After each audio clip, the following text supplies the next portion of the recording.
sahabat sehari aja tidak tamu rasa sedih. Sekarang terbalik. Kenapa tamu tiap hari terus ya?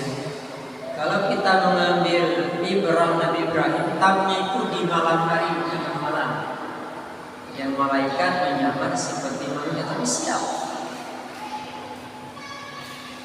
Aisyah radhiyallahu berkata, Nabi SAW bersabda, "Innal malaikata la tazalu tusalli ala ahadikum ma damat ma'idatuhu mawdu'an." Sesungguhnya para malaikat tetap mendoakan seseorang selama hidangan makanannya masih terhampar, yakni untuk tamu-tamu. Hadis riwayat At-Tirmidzi. Masya Allah. Kalau ingin didoakan, semasih makanan itu terhampar di meja tamu, malaikat mendoakan. Makanya kita sering dapat tamu, tapi zuk nanti ini kewajiban saya sedang mendapat kasih doa dari malaikat. Dalam sunnahnya, siapkan seistimewa mungkin.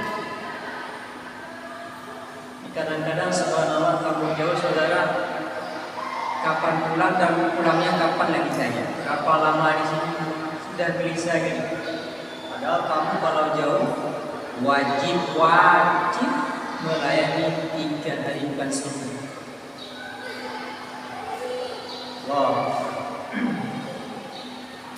Abu Hurairah berkata, Nabi SAW bersabda, "Man at'ama akhahu muslim syahwatahu harramallahu 'alan nar."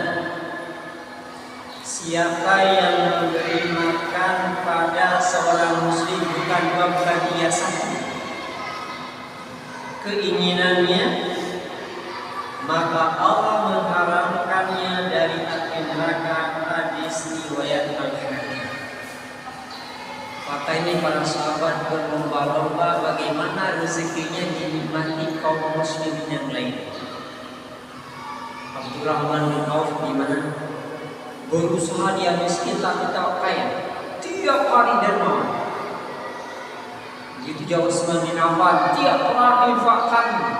Kalau dituntutnya miliaran sekali, bukan dirham. Kalau dirhamnya miliaran sekali. 1000 onta itu berapa ya? Bukan 100 ya. Itu baru sekali pak, karena menjaga kebersihan.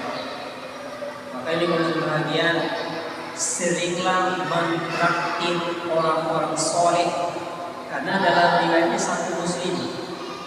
Bahkan kalau kita mengambil dalil, kalau tamu itu orang kafir pun dimuliakan.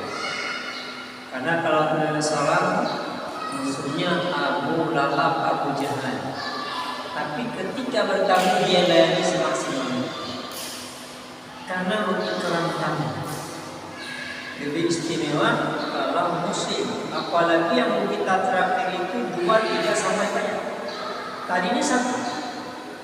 Apakah tidak termotivasi? Wow.